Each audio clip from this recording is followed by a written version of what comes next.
హెబ్రీయులకు రాసినటువంటి పత్రిక 3వ అధ్యాయము 16వ వచనం. ఇశ్రాయేల్ గురించి నిజంగా క్రైస్తవులు కూడా ఎలాంటి హెచ్చరిక జారీ చేస్తున్నారు చూడండి.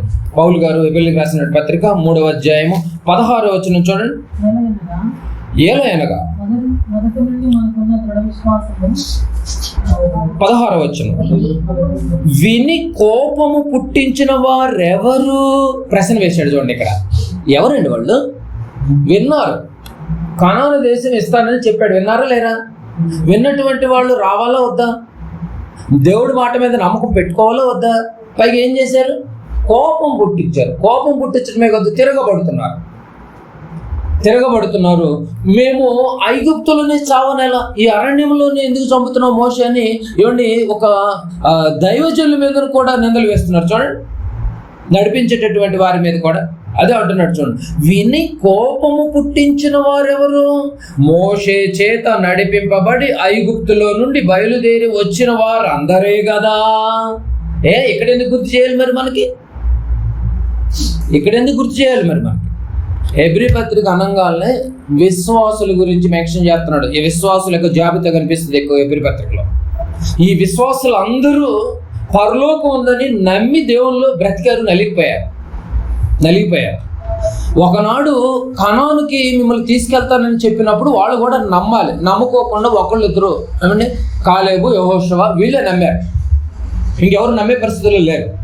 ఇదిగో వాళ్ళు ఇలా కోపం పుట్టించారు. కేవలం నా మాటను పట్టించుకోకపోవటం వల్ల, కేవలం నా మాటను నమ్మకపోవటం వల్ల ఈరోజు దేవుడి మాట నమ్మట్లేదు. అందుకు మీకు చెప్పాను, మనిషి మాట నమ్ముతాడండి. ఎక్కడో అమెరికాలో ఉన్నటువంటి వాళ్ళు నీ రిలేషన్ ఫోన్ చేస్తే అది ఖచ్చితంగా నిజమని నమ్ముతాం. నీ చేతిలో ఉన్నటువంటి బైబిల్ దేవుడి మాట ఇది అని శాస్త్రం నీకు చెబితే అనుమానిస్తాం. ఊరుకుంటాడా దేవుడు? కోపడ్డా దేవుడు కోపం మీద రాదా? అయితే నువ్వు తిరగబడ్డట్టే దేవుడి మీద. అయితే నువ్వు తిరగబడ్డట్టే అని చెప్తున్నాడు చూడండి. దేవుని మాట విని కోపం పుట్టించిన వారెవరు? కోపం పుట్టించినటువంటి వారు ఎవరు? బయలుదేరి వచ్చిన వారు అందరే కదా. అందరూ కోపం పుట్టిస్తే ఆయన కోపం ఎలా తగ్గాలండి? కాలేబు లాంటి, యెహోషువ లాంటి, మోషే లాంటి, అహరోను లాంటి వాళ్ళు తరానికి ఒక్కొక్కరు అక్కడక్కడ ఉన్నారు కనుకనే కోపాన్ని తగ్గించుకుంటూ వస్తున్నారు. ఈ తరంలో నువ్వు నేను చీకట్లోంచి వెలుగులోనికి నడిపించాడే. వాళ్ళు ఐగుప్తు నుంచి కనానుకు నడిపించాడు.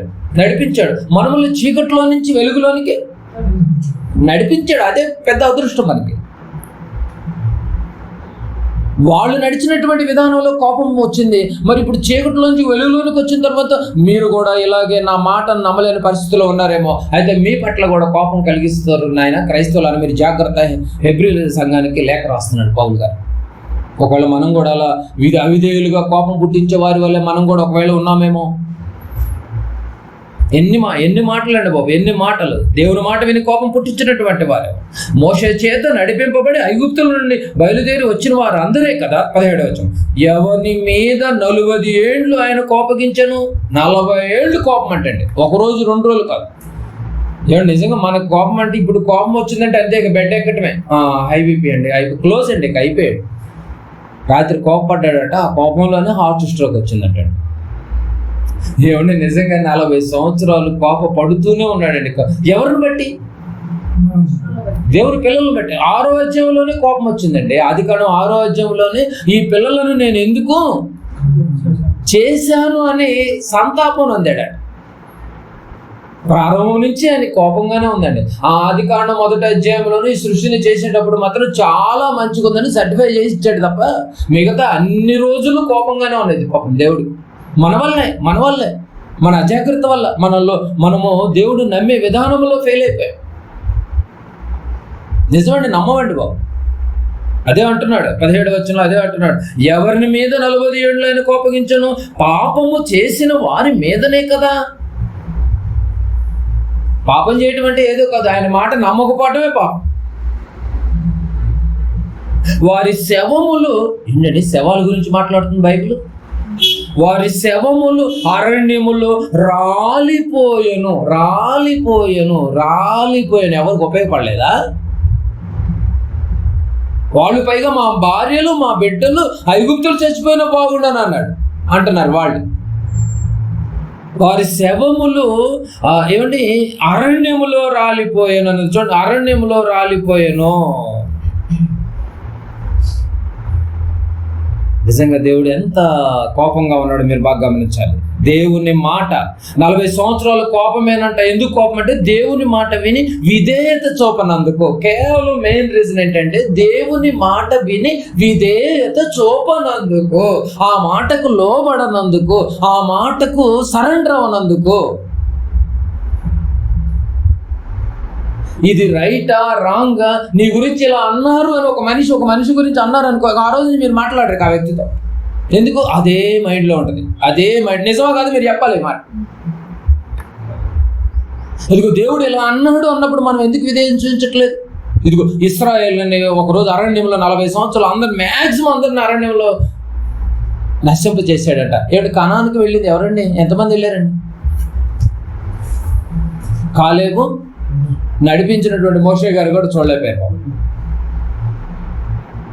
అంటే ఒక ప్రాంతం నుంచి మరో ప్రాంతానికి లోకంలో వెళ్ళాలంటేనే దేవుడి మాటకి ఎంత కట్టుబడి ఉండాలో అనుకున్నప్పుడు, ఈ భూలోకం నుంచి పరలోకానికి వెళ్ళడానికి మనం ఇంకెంత ఎలా ఉండాలి? అజాగ్రత్తగా ఉంటావా? వాళ్ళు భయపడుతున్నారంట. ఆ ప్రజలకు భయపడకుడి, తిరగబడకుడి, దేవుడి మీద తిరగబడకుడి అని నిజంగా కాలేబు గారు ఎంత చక్కగా చెప్తున్నాడు చూడండి. దేవుని మాటకు విధేయత చూపకపోవటమే దేవుడికి కోపాన్ని కలిగించడం. ఈరోజు దేవుడి మాటకు వాల్యూ లేదండి.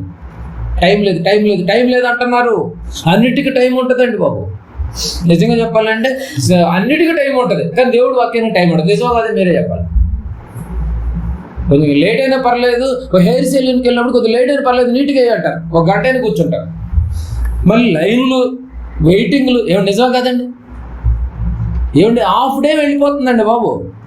మీకు అర్థమవుతుందో లేదు? హాఫ్ డే నువ్వు ఒక హెయిర్ కటింగ్కి నువ్వు అంత స్పెషల్గా కేర్ తీసుకుంటున్నప్పుడు, హెయిర్ ఇచ్చిన ఆయన గురించి, లోపల ఒక ఆత్మ పెట్టిన ఆయన గురించి నువ్వు ఇంకెంత కేర్ తీసుకోవాలి? ఒకవేళ నీ వల్ల కోపం పుట్టిస్తున్నావేమో ఒకసారి నువ్వు ఆలోచించు. సంఖ్యాకాండము 32వ అధ్యాయం.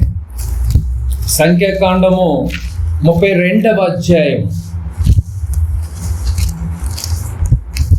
అందరూ చూడాలి. సంఖ్యాకాండము 32వ అధ్యాయము 13వ వచనం. 32:13 చూడండి.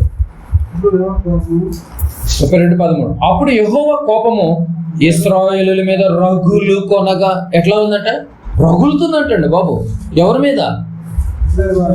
రగులు కొనగా. ఈ విషయాన్ని ఎబ్రీ పత్రికలో మెన్షన్ చేస్తున్నాడు.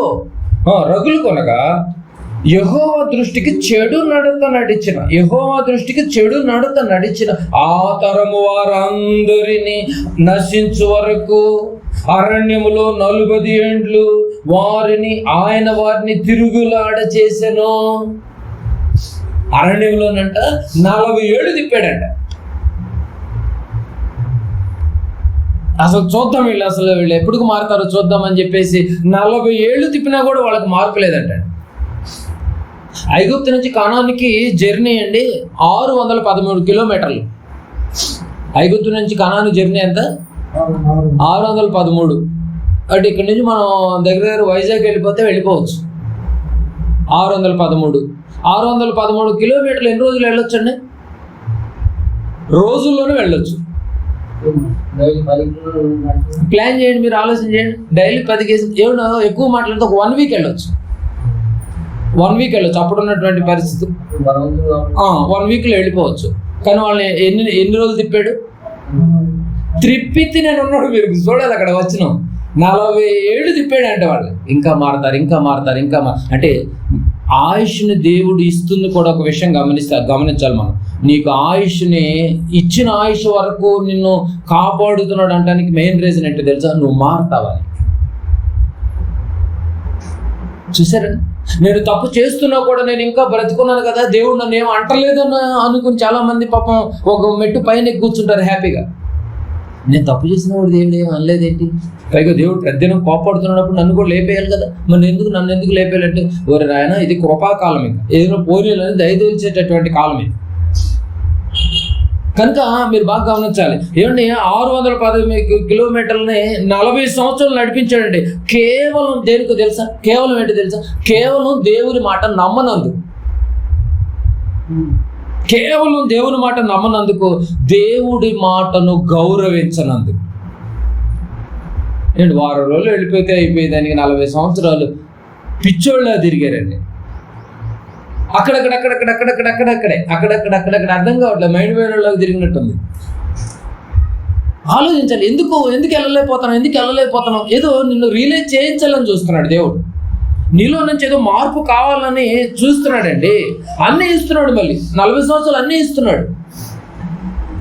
తిండి ఇస్తున్నాడు, నీళ్లు ఇస్తున్నాడు, ఆహారం ఇస్తున్నాడు, పైనుంచి మన్నాను కురిపిస్తున్నాడు, సముద్రంలో నుంచి పూరీలను తీసుకొచ్చి నాన్ వెజ్ కూడా ఇస్తున్నాడు. మా నాలుకలు చప్పబడిపోయినాయి అని అడిగితే కనుక దేవుని కోపము ఎందుకంటే ఆయన మాటకు భయపడనటువంటి వారి మీదకి దేవుని కోపం రగులుతున్నట్టుగా ఒకటి కనిపిస్తుంది. అందుకే ఆయన అరణ్యంలో ఏం చేశాడంటే వాళ్ళ శవములు,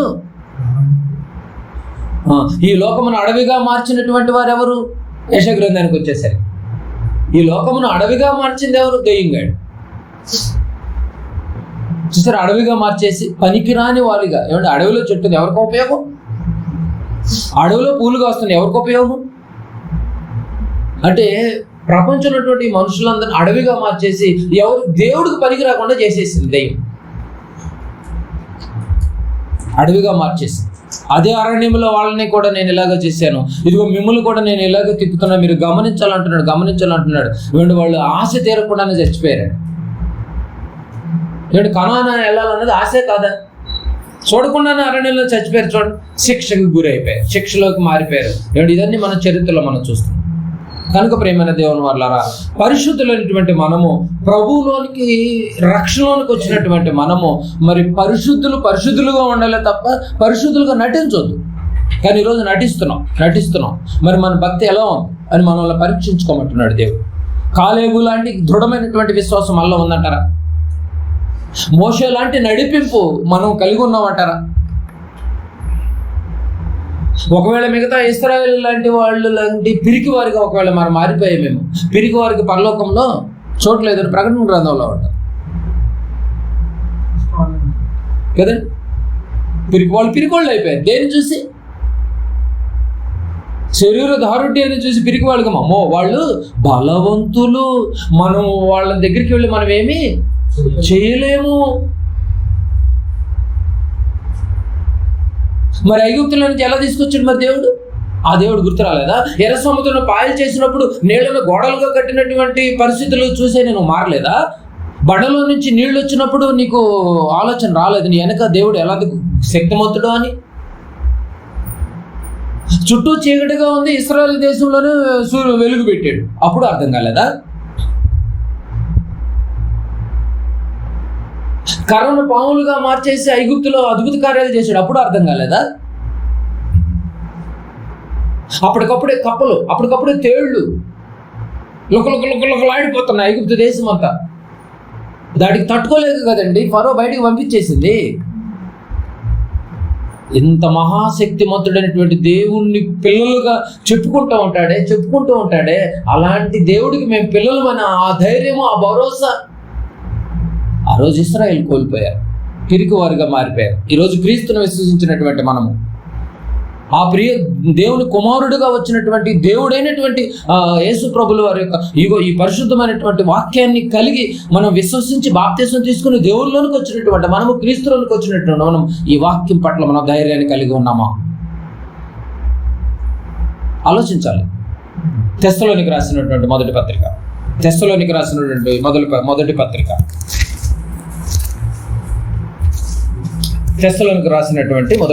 పౌలు గారు తెస్సలోనికి ఒక పత్రిక రాశాడండి. ఇక మనం ఏం చేయాలో అన్నది మనం జాగ్రత్తగా గమనించాలి. క్రైస్తవులుగా మనం ఏం చేయాలి కాదు. తెస్సలోనికి రాసినటువంటి మొదటి పత్రిక 5వ అధ్యాయము 9వ వచనాన్ని ఒకసారి చదువుకుందాం. 5:9 చూడండి, 5:9 చదువుకుందాం. 5వ అధ్యాయం 9వ వచనం. ఎందుకనగా మన ప్రభువైన యేసు క్రీస్తు ద్వారా రక్షణ పొందుటకే మనం రక్షింపబడటానికి వచ్చాం. చూసారండి, వాళ్ళు కానానుకు చేరటానికి ఐగుప్తు నుంచి బయటకు వచ్చారు. ఈ లోకాన్ని అరణ్యంగా మార్చినటువంటి అరణ్యంలో నుంచి, పాపపు స్థితిలో నుంచి మనం కూడా బయటకు వచ్చి రక్షణ పొందుటకే, చూడండి ఎంత బాగుంది, రక్షణ పొందుటకే దేవుడు మనలను నియమించెను, సెలెక్ట్ చేసింది. ఎందుకంటే రక్షించటానికి, క్రీస్తు రక్తము ద్వారా రక్షించటానికి మనల్ని సెలెక్ట్ చేశాడు. రక్షణ పొందుటకే దేవుడు మనల్ని నియమించను గాని ఉగ్రత పాలవుటకు నియమింపలేదు. స్టేట్మెంట్ ఇచ్చాడు చూసారా, పత్రిక రాసేటప్పుడు దశలోనికి మనల్ని రక్షించటానికి దేవుడు యేసు ప్రభుల వారిని ఈ లోకానికి పంపించాడు. రక్షణ పొందుటకే దేవుడు మనల్ని నియమించాడు కానీ ఉగ్రత పాలవుటకు నియమించలేదు. ఇశ్రాయేలు లోబడనందుకు వారిని పంపలేదు. ఏమండి, ఇశ్రాయేలు లోబడనందుకు వారిని పంపలేదు. అంతే కదండి, ఇశ్రాయేలు లోబడాలి, అందుకు వాళ్ళని పంపలేదు కానానికి. ఒకవేళ నువ్వు కూడా వాక్యానికి లోబడలేదు అనుకో, అయితే నిన్ను కూడా పరలోకపు పట్టణానికి నిన్ను కూడా పంపడని ఒకటి అర్థమైపోద్ది. పంపడం, మనం కూడా పరలోకం వెళ్ళాలంటే విని లోబడాలి.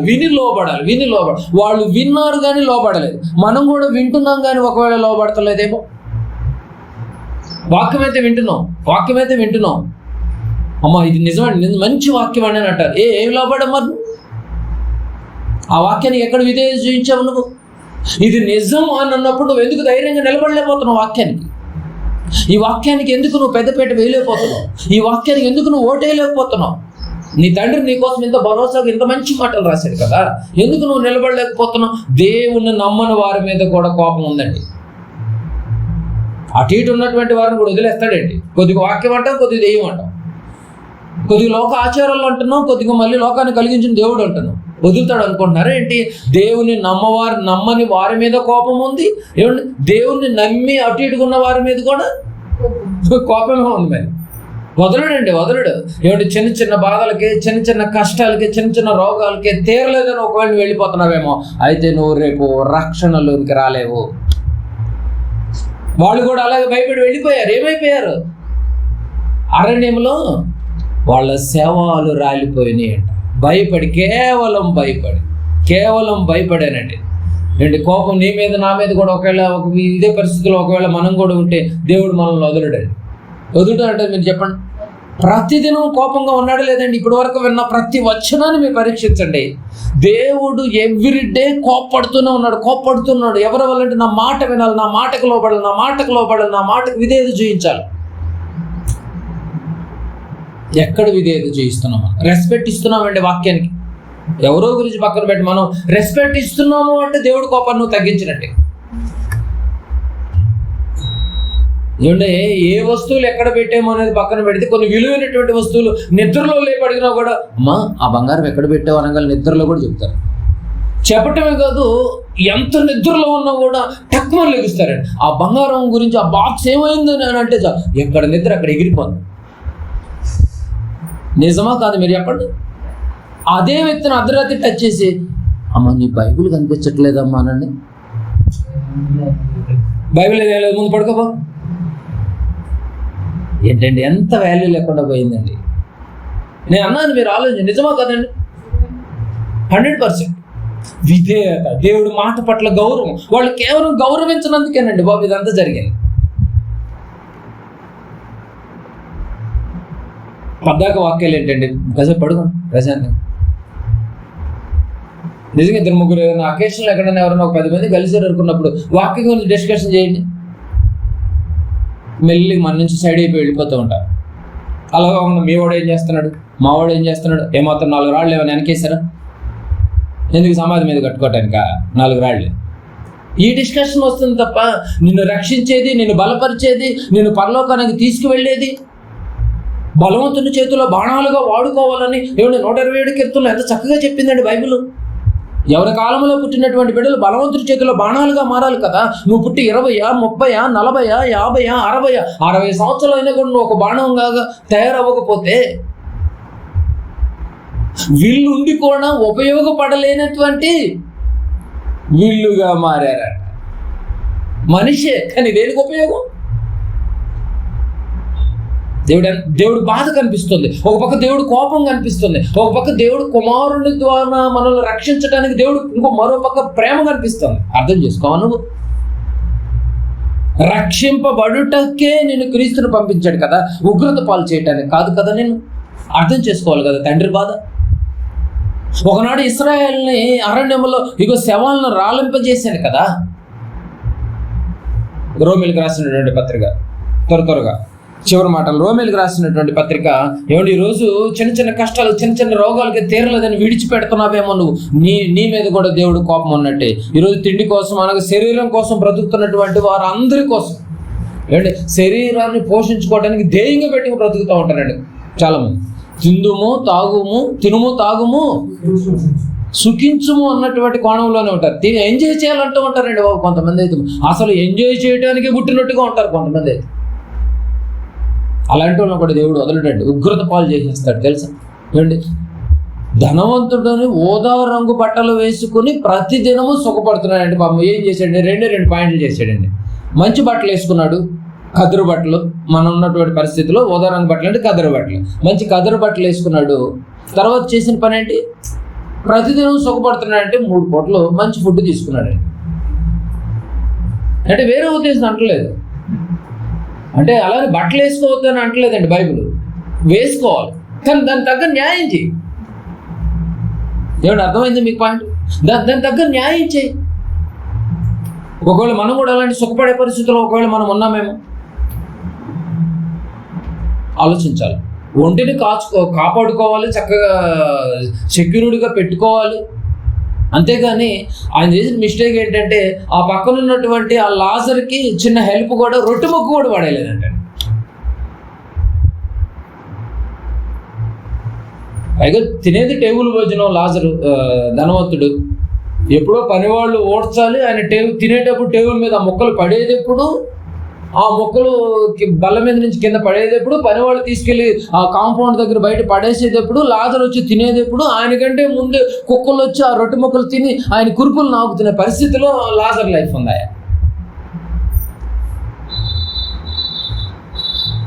బాగా ఆలోచించాలి. ఎందుకంటే ఒకవేళ మనం సుఖపడటం తప్ప అని, ఒకవేళ మనం తప్ప కాదండి, మన తిండి మనం తింటున్నాం, మనం హ్యాపీగా ఉందాం అని అనుకుంటే, యేసు ప్రభులు వారు పరలోకంలో సుఖపడలేక, ఏమంటే పరలోకం నుంచి వదిలి హ్యాపీగా ఉండలేక అండి? అడిగేవాళ్ళు ఎవరు? నేను వెళ్ళను నాన్న అంటే ఏమన్నా అడిగేవాళ్ళు ఉన్నారా? సుఖాన్ని వదులుకున్నాడే, కష్టాలను కొని తెచ్చుకున్నాడే, రాజవైభవం ఉండాల్సినటువంటి ప్రభులు వారు ఏమండి ఒక విధేయుడిగా వచ్చేసేసి మానవ ఆకారాన్ని దాల్చాడే. తిండి లేక, తిప్పలు లేక, బట్టలు సరిగినటువంటి లేక, నిద్ర లేక, పగలంతా సేవ, రాత్రంతా ప్రార్థన. ఏం సుఖపడ్డట్టున్నారు చెప్పండి? అపోస్తులు ఎక్కడ సుఖపడ్డట్టున్నారు చెప్పండి? బాగా ఆలోచించాలి. ఏమండి, అన్న వస్త్రములు కలిగిన వారే తృప్తి పొందమన్నాడు. అంటే బట్టలు వేసుకోవాలి, అన్నము వస్త్రము కలిగిన వారే తృప్తి పొందాలి. కానీ అన్నం ఇచ్చిన అయినటువంటి వాడిని నువ్వు పట్టించుకోకపోతే ఆయన కోపాన్ని నువ్వు రేపుతున్నట్టు కదా. కోపం రగులుకోదంటారు చెప్పండి? రగులుకుంటుంది. రోమీలకు రాసిన పత్రిక 8వ అధ్యాయం, రోమీలకు రాసిన పత్రిక 8వ అధ్యాయము 7వ వచనం. ఇవన్నీ మీరు బాగా గమనించాలి. దేవుడు ఏ విషయం మీద కోపడుతున్నాడో మీరు బాగా గమనించాలి. 8:7 ఏలయనగా శరీరానుసారమైనటువంటి మనస్సు. ఏమండి, ఇప్పటివరకు చెప్పినటువంటి మాటలు ఒకరు మీకు నెగిటివ్ అనిపించవచ్చు, ఆ వచనం అలాగే ఉంది చూడండి. శరీరానుసారమైన మనస్సు దేవునికి విరోధమై ఉన్నదని చూడండి. కేవలం శరీరం కోసమే నువ్వు బ్రతుకుతుంటే దేవునికి విరోధివైపోతావు. ఎందుకంటే శరీరము కేవలం నిష్ప్రయోజనము, ఆత్మయే తెలుసు మీకు. ఆత్మ మీద ఫోకస్ చేయాలి. ఆత్మ విషయమై దీనులైన వారి ధన్యులను మొదలు పెడతాడు యేసు ప్రభువు వారు మొట్టమొదటి ప్రసంగంలో. ఆత్మను గురించిన అవగాహన పక్కన పెట్టి, ఆత్మను రక్షించే వాక్యాన్ని నువ్వు పక్కన పెట్టి, తొడుగు గురించి ఎక్కువ ఆలోచన చేస్తే ఎలా? తొడుగు ఈ రోజు ఉంటుంది, రేపు వెళ్ళిపోద్ది. ఆ తొడుగు ఎక్కువ రోజులు ఉన్నా కూడా ఉండనివ్వరు. బయట తొడుగుల కన్నా వాల్యూ ఉంది, కానీ మన తొడుగులకు అసలు వాల్యూ లేదు. అంతే కదండి. బాగా గమనించాలి మీరు. దేవుని ఎలా అనగా శరీరానుసారమైన మనస్సు దేవునికి విరోధమై ఉన్నది. అది దేవుని ధర్మశాస్త్రమునకు లోబడదు. మళ్ళీ మీరేమని అనుకుంటారేమో, ఏమాత్రమో లోబడదు అన్నాడు పౌలు గారు. ఎంత కాన్ఫిడెంట్గా చెప్తాడు చూడండి. బాగా గమనించాలి. శరీరానుసారమైన మనసు దేవునికి విరోధమైనది. దేవునికి ప్రతి దినం కోపం వస్తుంది. నీతిని జరిగించే వారి మీద అన్యాయాన్ని చూసి కోపం. చూసారా, నీతిని జరిగిస్తున్నారు ఒక పక్క, అన్యాయంగా ఉన్నటువంటి వాళ్ళు నీతిని జరిగించే వాళ్ళ పట్ల చూస్తున్నటువంటి దాని మీద కోపపడుతున్నాడు. దుష్టులు నీతిమంతుల మీద ఏం చేస్తున్నారు? దుర్నీతిగా మార్చేస్తున్నారు. మరి అక్కడ కోపమే. శరీరానుసారమైనటువంటి మనసు కలిగిన వారి మీద కూడా కోపమే. ఏమిటి, నిజమే కదండి.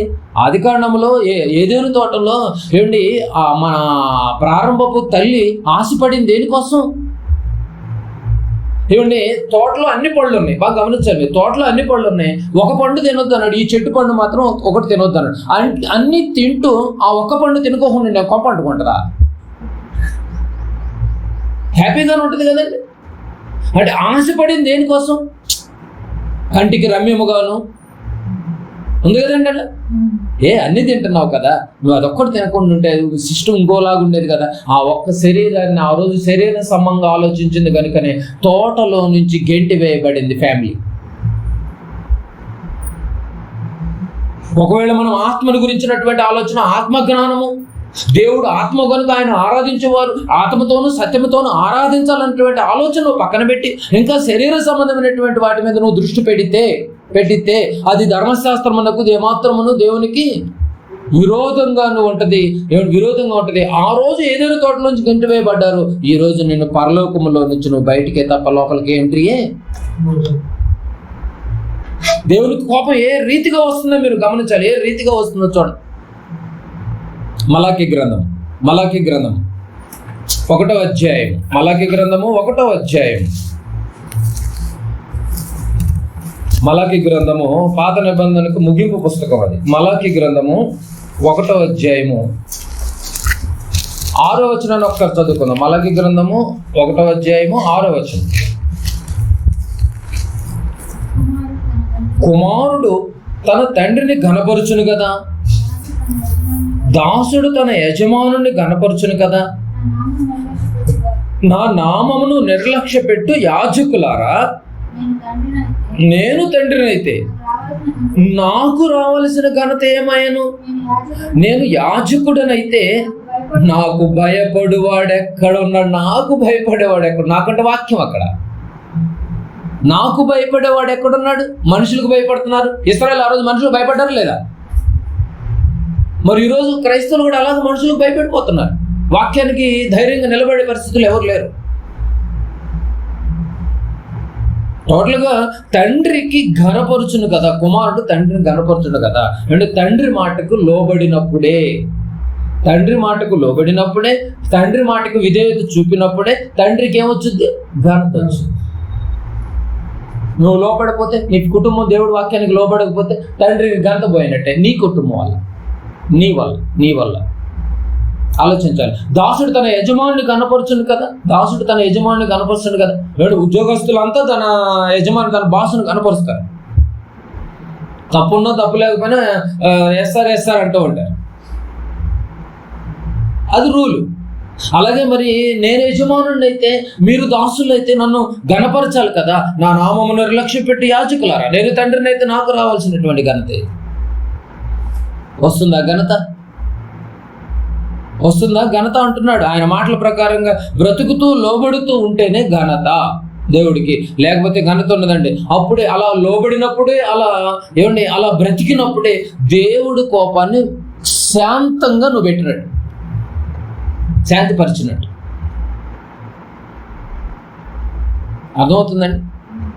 ఏది దేవుడి కోపాన్ని మనం శాంతపరిచేటటువంటి పరిస్థితి ఏంటంటే, నువ్వు వాక్యానికి లోబడాలి, వాక్యానికి విధేయత చూపించాలి. దేవుడి కోపం మెల్లగా తగ్గిపోతుంది.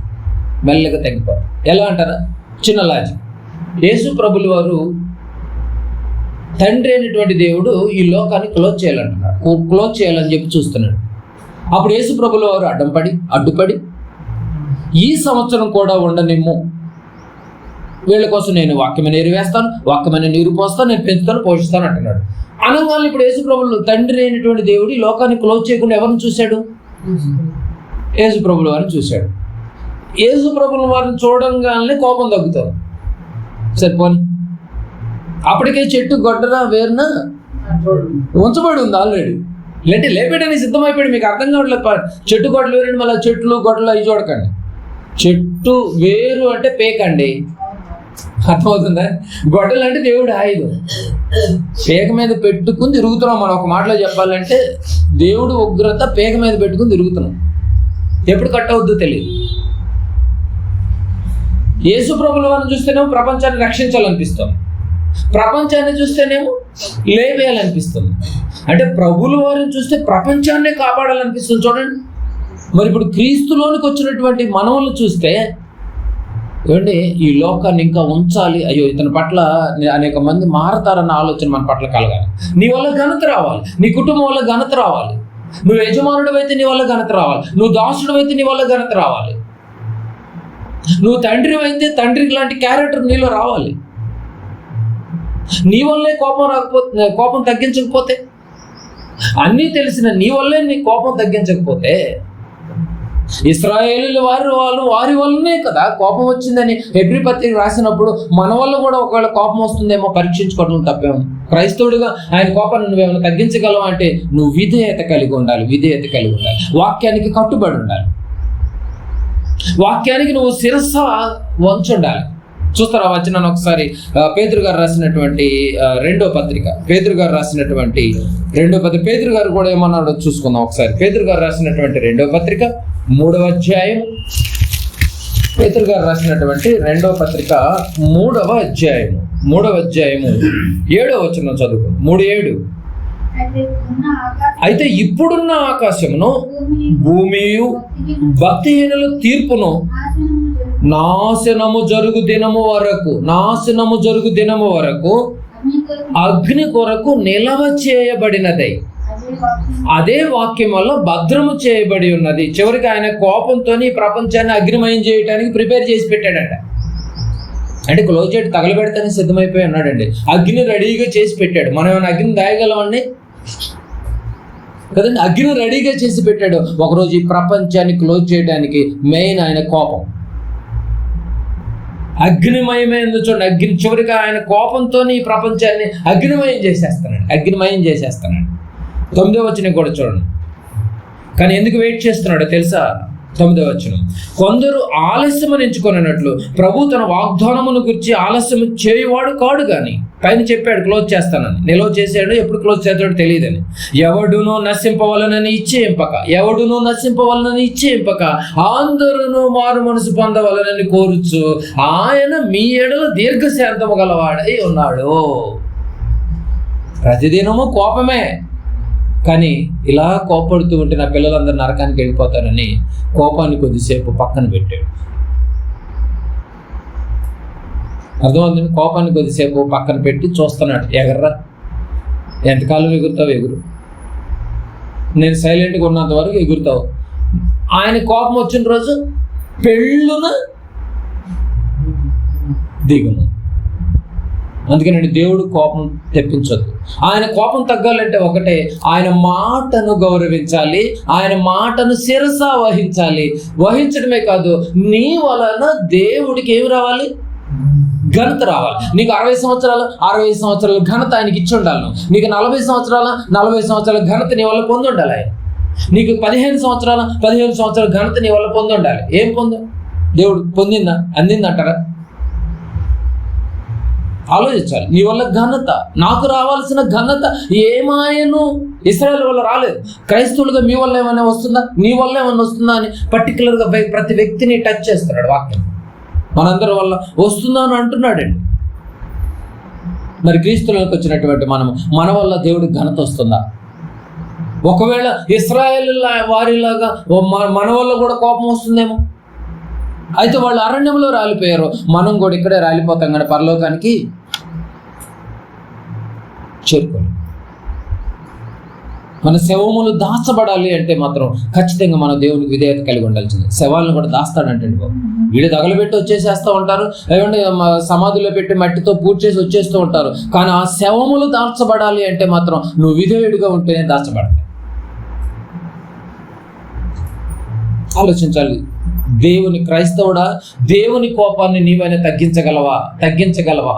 విధేయతతో గౌరవించి, ఘనతతో, దేవునికి ఘనతతో. ఒకవేళ నువ్వు ఘనత తెచ్చుకుంటున్నావేమో, ఒకవేళ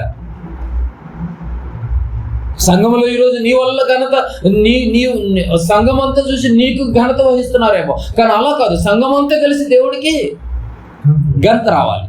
కానీ ఈరోజు ఆ ఘనత అంతా ఎవరు కొట్టేస్తున్నారంట?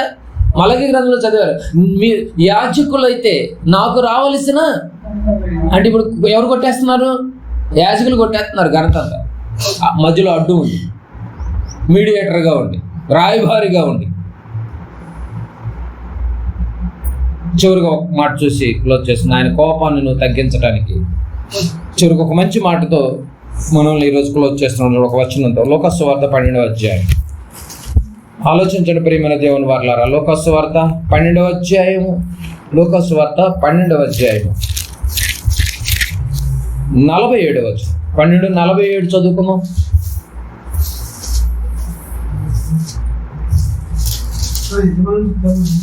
అందరూ చూడాలి. 12:47. తన యజమానుని చిత్త మెరిగియుండియు. ఆ యజమానుడు ఎవరు? ఇక్కడ మా యజమానుడు యేసు ప్రభువు వారే కదండి. తన యజమానుని చిత్త మెరిగియుండియు సిద్ధపడక ఉంది చూడండి. ఎవరు సిద్ధపడతలేదంటండి, ప్రిపేర్ అవ్వట్లేదంటే, ఎవరు రెడీ అవ్వట్లేదంటే, నేను ఇలా బ్రతకాలి, నేను ఇలా మార్చుకోవాలి, దేవుడి చిత్తం ఏంటో నాకు అర్థమైపోయింది, దేవుడి కోపం ఎందుకు వస్తుందో తెలిసిపోయింది మనకి. నువ్వు ప్రిపేర్ అయిపోవాలిక, నువ్వు మార్చుకోవాలి, నువ్వు మారాలిక. ఇక నుంచి నువ్వు వాక్యం పట్ల ఎంతో లోబడి ఉండాలి. నువ్వు దేవుడికి ఘనత ఇచ్చే విషయంలో కానీ సిద్ధపడక, ఆయన చిత్తము చొప్పున జరిగింపక. ఇంత తెలిసిన తర్వాత కూడా నువ్వు లైట్ తీసుకుంటే అన్నది చూడండి, అదే అర్థం. ఇంత తెలిసిన తర్వాత కూడా నువ్వు లైట్ తీసుకుంటే జరిగింపక ఉండు దాసునికి. యజమానుడు ఎవరు? దేవుడు. దాసుడు ఎవరు? ఇప్పుడు నీవే. తెలిసినవాడే దాసునికి అనేకమైన దెబ్బలు తగులును. అనేకమైన దెబ్బలు తగులును. ఎక్కడ? అగ్ని ఆరదు, నరకంలో నిన్ను కాల్చటానికి రకరకాలుగా సిద్ధం చేసి పెట్టాడు. ఎవరికి ఇది? అన్నీ తెలిసి ఉన్న వాళ్ళకి. ఎవరు? నిజంగా మనకు వాక్యం తెలుసు కదండి, తెలుసా లేదా? మరి తెలిసినప్పుడు మనం ఏం చేయాలి? ఇప్పుడు సిద్ధపడుతున్నాం. క్రైస్తవులుగా వాక్యం తెలిసిన 60 సంవత్సరాలు వచ్చినా కూడా బాప్తీసానికి సిద్ధపడిన వాళ్ళు కొంతమంది ఉన్నారు సంఘంలో. తెలుసా మీకు? చాలా మంది ఉన్నారు. యవనస్తులు కాడి మొయ్యాలన్న సంగతి తెలుసు, కానీ ఎవరు సిద్ధపడట్లేదు. బాల్య జన్మలో సృష్టికర్తను స్మరణకు తెచ్చుకోవాలి. ఆ తల్లిదండ్రులు ఒక హన్న ఏ రీతిగా సమయాలను పెంచిందో అని తల్లులకు తెలుసు, కానీ బాల్యంలో బిడ్డలు పెంచాలని ప్రిపరేషన్ లేదు తల్లిదండ్రులకి. మరి దెబ్బలు పడవంటారా? ఆలోచించండి. వద్దా దెబ్బలు? మరి వచనం ఏమైపోవాలి?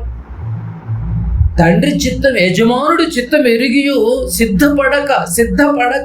తెలుసు మీకు, వాక్యం అంతా తెలుసు కాబట్టి మీరు ఇలాంటి స్వచ్ఛమైనటువంటి బోధలోనికి మీరు నిలబడగలిగారు. తెలుసు కనుక, తెలిసి ఎరుగక మరి ఇప్పుడు మీరు ఏం చేయాల్సినట్టు సిద్ధపడక, ప్రిపరేషన్ లేకుండా, ప్రిపేర్ చేసుకోకుండా మీరు ఏం చేయలేరు. ఏంటి? ఒక వంట చేసుకోవాలి అంటేనే అన్ని ఐటమ్స్ కట్ చేసి ఆడ పక్కన పెట్టుకుంటేనే అప్పుడు రెడీ అవుతుంది. ఏమీ చేయకోకుండా దేవుని కోసం నేను అన్ని చేయగలనంటే ఎలా చేయగలుగుతారు? ప్రిపరేషన్ చాలా అవసరం. అందుకంటున్నాడు ఆయన చిత్తం ఎరిగియు, యజమానుడి చిత్తం ఎరిగియు సిద్ధపడక. ఆ పదం మీరు బాగా గమనించాలి. చిత్తం ఎరిగియుండియు సిద్ధపడక. తెలిసిన వాడు కూడా సిద్ధపడకపోతే, అతని చిత్తము చొప్పున జరిగింపకపోతే,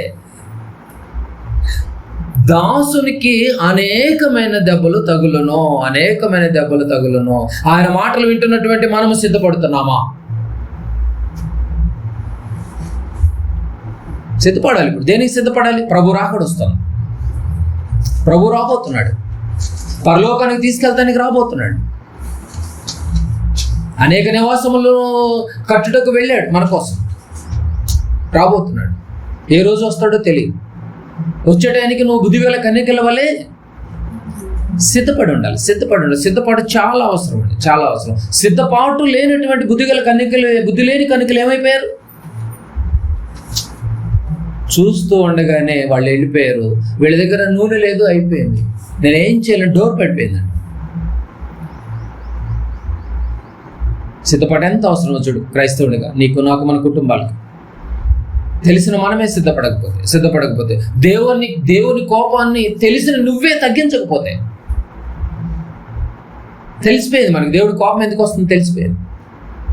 తెలియనివాడు దేవుని వాక్యం గురించి తెలియనివాడు కూడా వాక్యానికి విలువ లేకుండా నిర్లక్ష్యం చేస్తూ పెడచెమని పెడుతుంటే, తెలిసిన నువ్వు కూడా వాక్యాన్ని నిర్లక్ష్యం చేసి పెడచెమని పెడుతుంటే మరి ఇంకెవరు తగ్గించాలి దేవుని కోపాన్ని?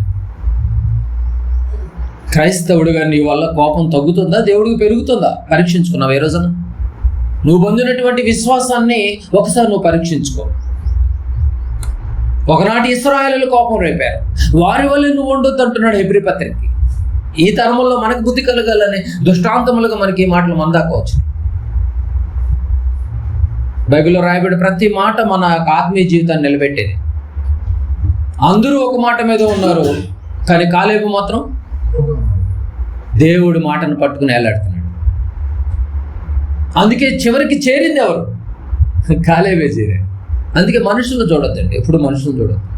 మనుషులు ఓటేసేది మాత్రం దేవునికి వ్యతిరేకమైనది. ఎక్కువ మంది ఓటేస్తున్నారంటే అది అక్కడ ఏదో ఫ్రాడ్ జరుగుతుందని అర్థం. ఎక్కువ మంది ఎగబడుతున్నారంటే అక్కడ ఏదో మోసం ఉందని. పరలోకం వెళ్ళే వాళ్ళు ఎవరో కొందరు అన్నాడు, ఎక్కువ మంది అన్నాడు.